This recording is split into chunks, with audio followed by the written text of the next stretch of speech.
Warning: the following video contains discussions of an M-rated game, sex, and the personal life of the YouTuber in question. Viewer discretion is advised. If you're underage and watch this, I am currently suing you. The other day, I was watching a video by Action Button in which he spent 6 hours talking about a Japanese-only dating sim for the PS1. Over the course of the video, he talked about the minutiae of every single aspect of the game, and over the course of the 6 hours, he got very personal, drawing parallels between his experiences in the game and his experiences in real life and romance. Now, if the idea of watching a 6-hour-long video about a Japanese-only dating sim for the PlayStation 1 isn't the type of idea that makes you wonder what a bullet tastes like, I highly recommend giving it a watch. Links in the description. But while I was watching it, it made me think. Do I have any games in my own gaming history that had a major impact on my worldview and that intersected with my own life? What is a game that I played that is all about romance? A game that not only influenced how I viewed relationships, but also how I viewed my views on relationships? The answer was clear.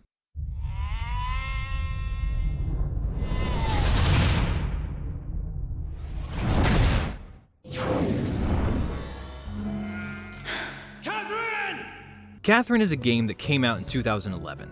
I didn't buy it right at launch, but I did buy it new. Both me and my best friend did. I bought the 360 version while he bought the PS3. We basically raced to see who could beat the game first. I don't remember who won, but I do remember both of us stepping away from it feeling different. Changed. You see, I played this game in my senior year of high school, and playing this game again dug up a lot of old memories and feelings. It's been 10 years since I've played this game. In those 10 years, I've had significantly more experience with love, relationships, sex, and intimacy. A neat feature of this game is that depending on the choices you make, you'll end up with either Catherine, and a bad, good, and best ending there besides. When I was a teenager, I ended up getting the bad ending with Catherine with a C, which made sense. I've always had a thing for succubi, and I knew fuck all about relationships, so it made sense that I would fail at one. So I thought it might be a fun idea to play the game 10 years later and see just how much I've changed and what ending I might get now. So, without further ado, I present to you, Catherine. Then and now. Spoilers ahead for Catherine, and visual spoilers ahead for Catherine Full Body. Now, before we start talking about the game proper, I feel it's important to address the question that I'm sure will be asked if I don't. Why am I playing Vanilla Catherine and not Catherine Full Body, the remake cum expansion that was released in 2019? Well, I have several reasons. One, I feel that the inclusion of a third girl vying for Vincent's attention kind of defeats the purpose of the original narrative, and adding a third just seems unnecessary. Two, I've seen the new endings for Full Body, and was not very impressed with any of them. Some of them were outright offensive to me. Reasons 3 and 4 are topics I feel I should probably address in different videos, as they're video topics in and of themselves. The third reason is that Atlus has a tendency to come this close to having good LGBT representation in their games, and then fumbling the ball.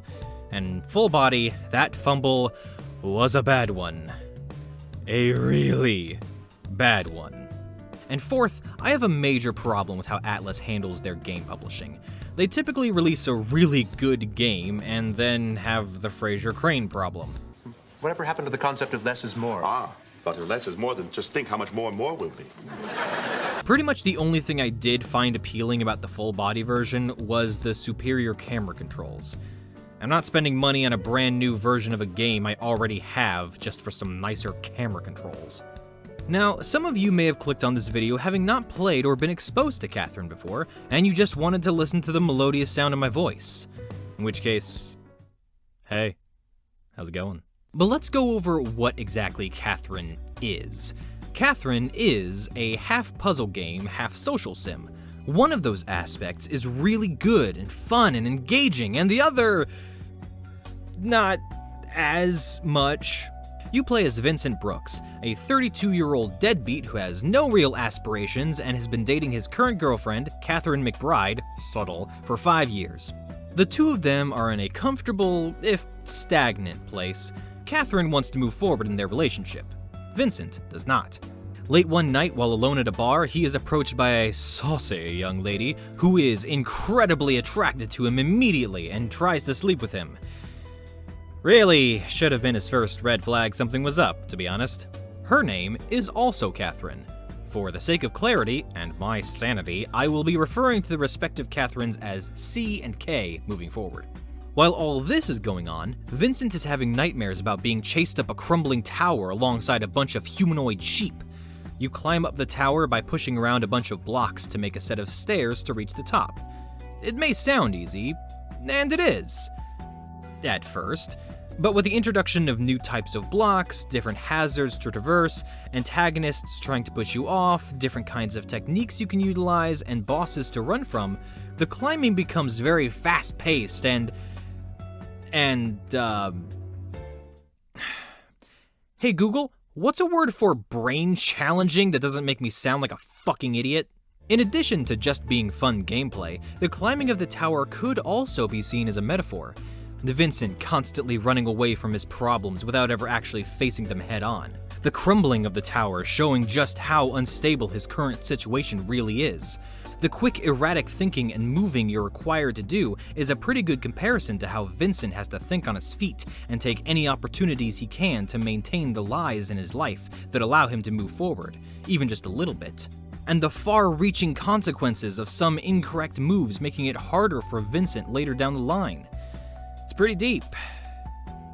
Either that, or I'm talking completely out of my ass and they just needed to include something so their game wouldn't be classified as a visual novel. I don't know. I'm not an art student.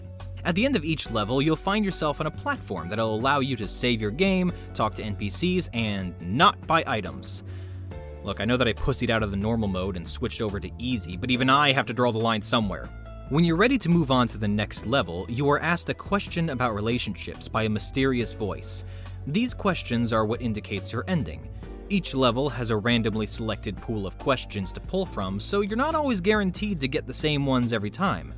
Depending on how you answer these questions, your place on the naughty or nice meter will shift, as will the tone of Vincent's inner monologue during story cutscenes. Speaking of story cutscenes, how is our old boy Vincent doing? After waking up in bed with C, Vincent confides in his friends about what he should do next. I know the game's story focuses around the love triangle of Vincent, C, and K, but if I'm gonna be honest, the friendship between the group at the bar is what I find most compelling and, frankly, realistic in this story.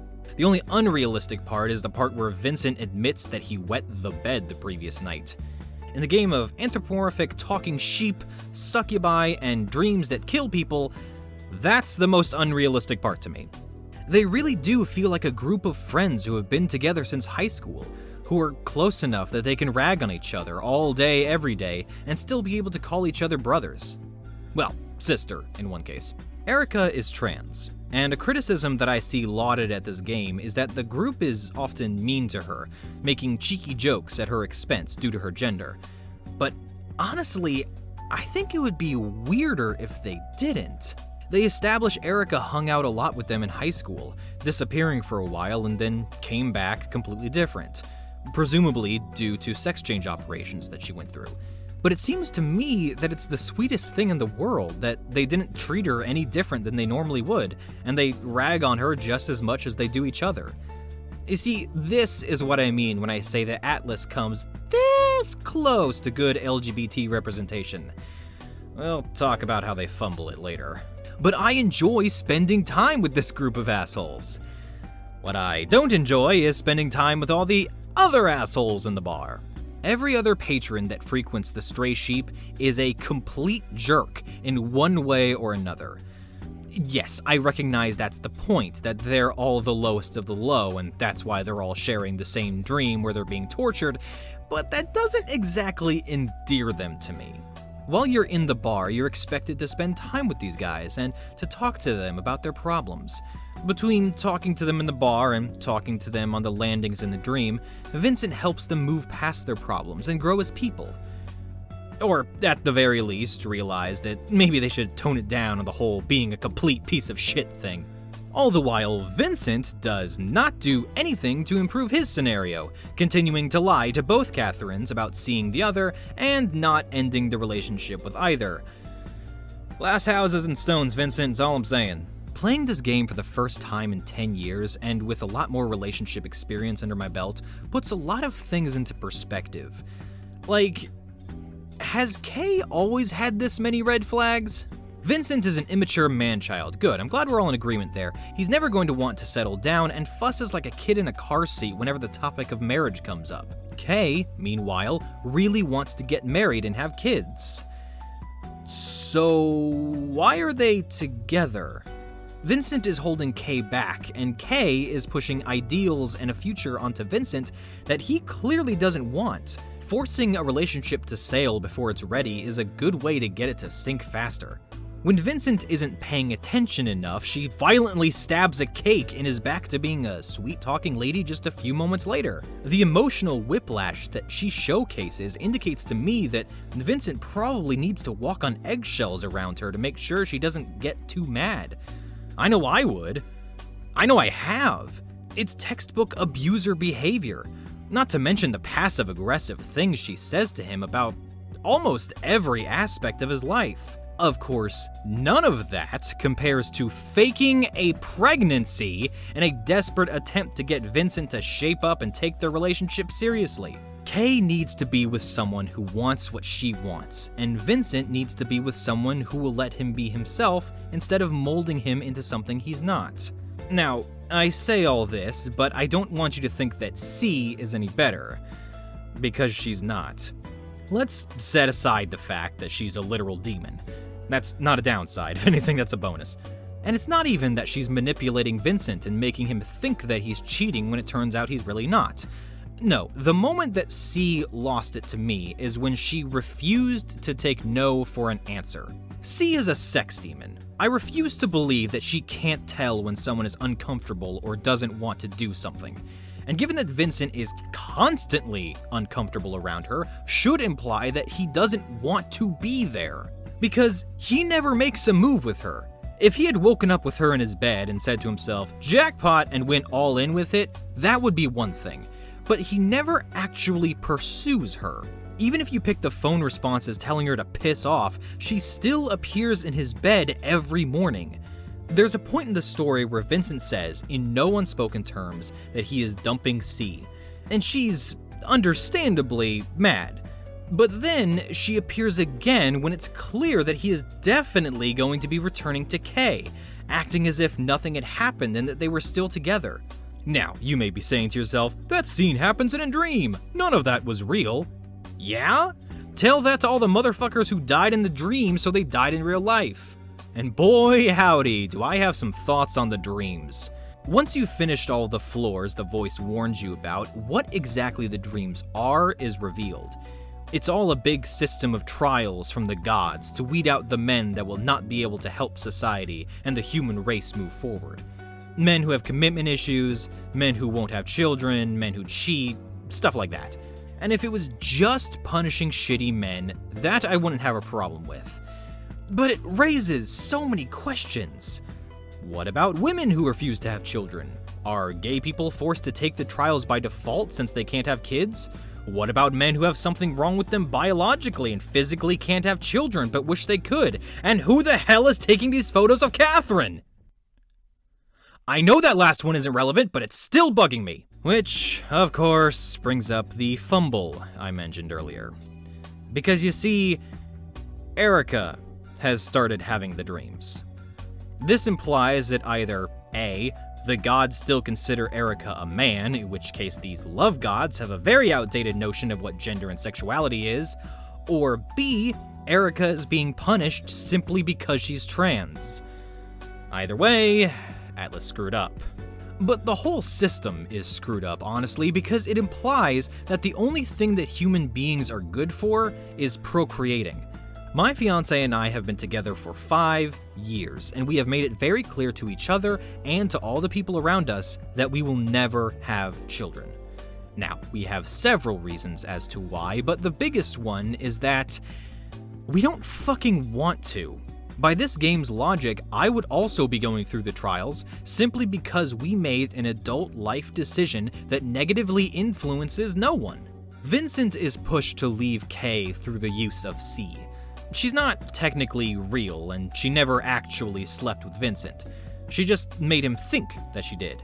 But the dream that I mentioned earlier put things into perspective for Vincent and made him realize that Kay was the one for him and that he was ready to get married. But when he wakes up from the dream and accidentally reveals to Kay that he's been cheating, he's left with no one. I'll be perfectly honest, throughout the game, I've kind of low-key hated Vincent. He's spineless and he doesn't communicate, and he just exists without trying to do anything in life. But he and I were basically saying the exact same things at the exact same time during this exposition scene. In the end, what am I guilty of? If the girl doesn't exist, then it's not cheating. You're the cause of it all. Plus, I was ready to get married. You got your wish. But that was only due to your cheating on her, right? Besides, it's too late to make up with her now. You don't get to decide that. By going through the trials, Vincent came out the other side a better man. He became ready to be a husband and a father. He was ready to be a productive member of society. But the trials dictated that he was already guilty, and no matter what he did, he was still punished, even if he rejects C. The same goes for the other patrons who are also going through the trials. If you speak to them enough, they realize the error of their ways and make the conscious decision to better themselves. And yet, they also are punished regardless of any sort of growth they might experience. Anyone else watch The Good Place? You should watch The Good Place. Once Vincent finds out the reason behind everything, he demands one more shot and claims that he wants to be granted one more chance with Catherine. Given the use of the subtitles, you have no idea which one he's talking about. It's at this point that your position on the naughty and nice meter stays where it is, and while climbing through the last levels, you are asked a set of questions that do not change.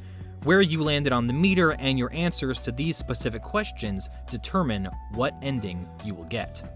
The questions are a good design choice, and also a really bad and frustrating one. Good in that it gives you an idea of your own personal taste and is as adequate of an indicator on which direction you lean more towards as anything else. Bad in that a lot of the questions they ask are... how do I put this delicately? Oh, I know. Fucking stupid! The first question I was asked was, does life begin or end at marriage? And I feel like that one question is a microcosm of the whole issue with the question mechanic, because the answer is neither. Marriage isn't a beginning or an end of your life. It's a moment in your life, and life continues on. And hell, the divorce rate in America alone should be enough to tell you how much of an end it really is. All of the questions are like that, showing a really messed up view of relationships, where your only two options in life is to either stay locked up in the Iron Maiden that is relationships, or be a reckless degenerate with no regards for other human beings. When it's not either of that. Relationships are meant to complement you. They don't complete you, and they don't chain you down. Relationships are meant to be partnerships, built on love and trust. Just because you have love and trust doesn't instantly make you boring or make you stop doing what it is you want to do. You shouldn't have any less freedom to be who you want to be just because you're partnered with someone.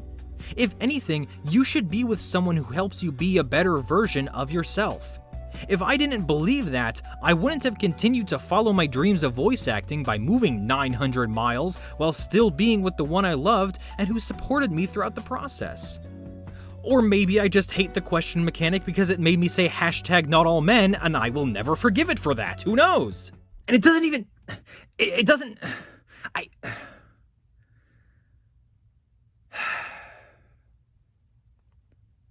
Strap in, folks, this shit's about to get personal. When I initially played Catherine, I was the very definition of a fuckboy. By the end of this video, you may want to punch High School Mac, and that's perfectly okay, because I also would like to punch High School Mac. I could have very easily been called a creep, which makes sense, because I was a creep. For a majority of my time at school, I was the kid in the back of the classroom that didn't talk to anyone and no one talked to him. Until one day that I was spending time around another group of people and without thinking I said, "That's hot," to something suggestive someone said. Everyone around me laughed, both because what I said was funny in the moment and the fact that I said anything at all. Laughter has always been a big thing for me. I love making people laugh.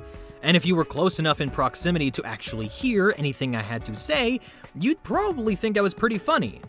But this was the first time I really got a major reaction from so many people at once. It was something that broke me, at least in some small way, out of my shell. Don't worry, I promise I'm going somewhere with this. As high school went on, I would continue to make perverted jokes, coming on to women and hitting on them in a desperate attempt to be noticed. I saw characters like Sanji from One Piece, Zelos from Tales of Symphonia, Joey from Friends, Barney from How I Met Your Mother, you get it, seeing their perverted, caddish behavior and then the laughs they would get. I wanted that, so I replicated that. I continued to play the role of the pervert, hoping to be as endearing as these types of characters that I looked up to. But at a certain point, I found it hard to tell the difference between me trying to be funny and me actually just being a perverted teenage boy. For the record, I wasn't so bad that I would send unsolicited dick pics or anything like that. No, that's actual psychopath behavior. But I do recall one specific incident in which I asked a girl what her shirt said, and she pointed her shirt towards me, and I stared a couple of seconds too long and eventually said, "Hold on, give me a second, I'm dyslexic." Yeah, I know. Eventually, the jokes stopped being funny, either because I was being genuinely creepy and making the people around me uncomfortable, or because the jokes were getting old. It wasn't until my junior year in which I got involved in my school's incredibly tiny theater club that I started to get recognition, but this time in a positive way. I found something that fit in the middle of the Venn diagram of something that I enjoyed and also that I was good at. I had never experienced anything like that before. Through theater and acting, I found a way to be noticed without being labeled as a creep. My one and only solace about that time in my life is that everyone hates their high school selves. And the amount of cringe I feel when I think back on the boy I was during those 4 years implies to me that I've grown into a better man today. I think one of the reasons that I felt comfortable acting in such a creepy way was because I never took high school relationships seriously. To me, if two people entered into a relationship while in high school, it was akin to a bunch of kids playing house on the playground. Just a bunch of idiots who knew nothing about life, me included, while pretending to be in love with people that they were forced against their will to be around because they didn't know anyone better. Just a bunch of brats who allowed themselves to take their hormones out for a spin. And it was this mindset, personality, and worldview that I went into playing Catherine for the first time. My experience with romance, sex, and relationships has changed dramatically, as you can probably imagine.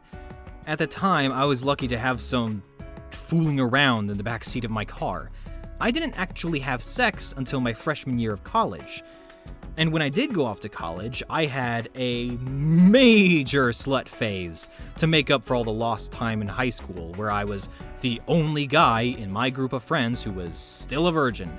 I went from having crushes on about 5 different girls at a time to girls actually being attracted to me for a change. And I honestly had no idea how to react to that. Many of my relationships were purely physical. And sometimes they would involve one side or the other developing feelings. I've been in relationships where I was abused emotionally, once even physically. I've been coerced into having sex when I didn't want to and gaslit into believing that I did. and to this day, I still have difficulty calling those moments what they were. I was in actual relationships very little, and if I was in an official relationship, it never lasted longer than 3 months before it completely fell apart for one reason or another. With the power of hindsight, I can say that I was actually in love, not just infatuated, 4 times in my life. Now luckily, of those 4, that last one stuck, and I am currently engaged to a beautiful woman who is way too good for me. Anyway, my journey through romance taught me a lot of things. 1, that everyone should have a slut phase. It helps you figure out what you like and what you don't, and might help you stop from making mistakes in the future. 2, that I believe I've fallen somewhere on the ace spectrum. Where exactly I fall, I don't know, and some days I'm not even sure if I really do belong on that spectrum. Which leads me to my 3rd lesson. Nothing is set in stone. Sexuality and attraction least of all. Relationships can be fluid if you let them, and forcing them to be something they're not is a fast track to breaking them beyond repair. When I first set out to write this video, I wanted to compare the 2 different endings I got to show just how much I had changed and evolved from age 17 to age 27. Hi there, Editor Mac here. This video actually took so long to make that I'm actually 28 now. So that's a fun fact for you. But the questions they ask are really black and white, and don't paint a realistic portrait of relationships. Relationships don't come down to some arbitrary binary. Relationships are a lot more complicated, and a lot less complicated than this game gives them credit for.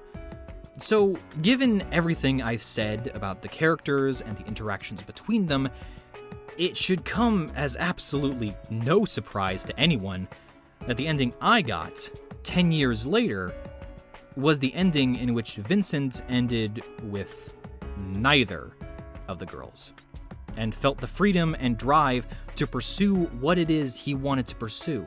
Looking back, I remember hating this ending when I first watched it years ago. I thought it was sad that Vincent didn't have a significant other, and I thought it was dumb that he ended up going to space, of all things. But playing it now, I think it's the best one.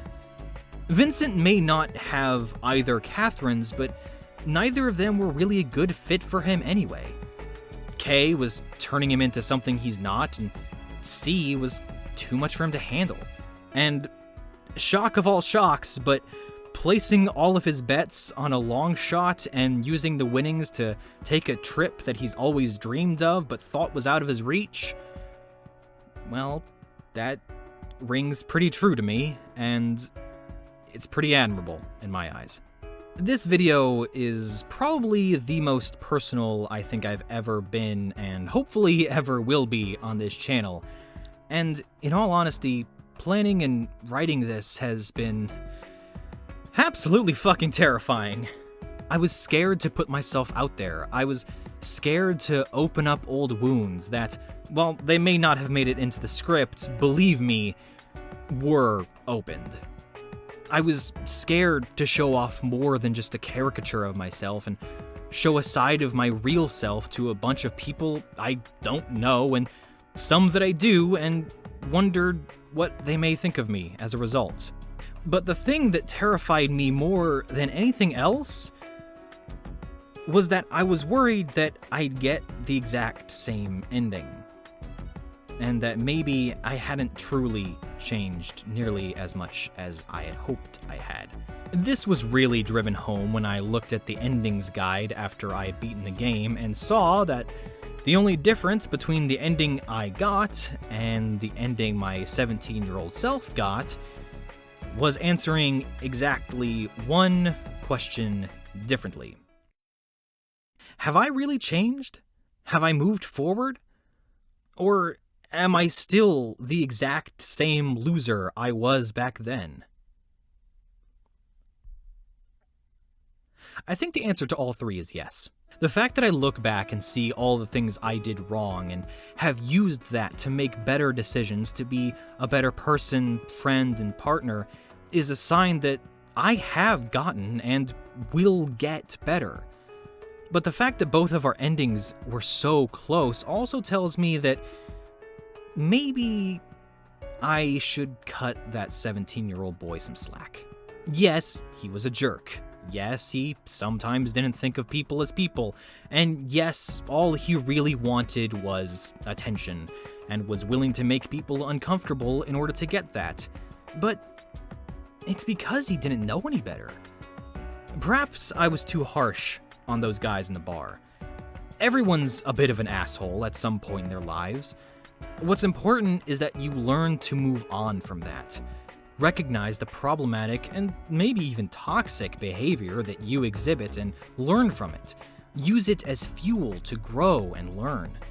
I never took high school relationships seriously because I saw all of us as frogs in a well. But I knew that more was out there. Well, guess what? I was right. There was more out there, and I experienced that. I got out there and I grew. I met fascinating new people, I made new friends, I made new enemies. I got hurt and I hurt others. I have come a long way. How close I was to getting the exact same ending isn't a damnation of myself. It's proof that no matter what happens, no matter how my view of the world and how my view of other people has changed, whether I'm a stupid 17-year-old kid or a stupid 27-year-old man, I'm still me. And that's okay.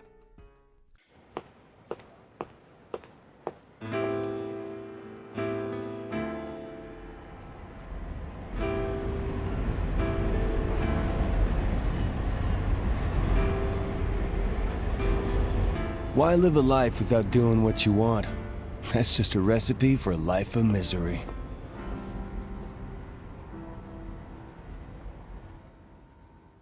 Thanks for watching, everyone. I know that video got a little heavy, but I hope you enjoyed it regardless. If you did enjoy pointing your eyes at the screen for an extended period of time, I'd appreciate it if you gave it a like. And maybe even subscribe if you're feeling saucy. I suck at self-promotions, so if you want to share it around, that would also be super helpful. And hey, since you're in the neighborhood, why not check out some of my other videos? They're a lot more lighthearted, I promise, especially my most recent one, talking about my issues with side quests in games. Anyway, I've rambled at you long enough. I hope you're having a good day, and if you're not, I hope it gets better. Toodles!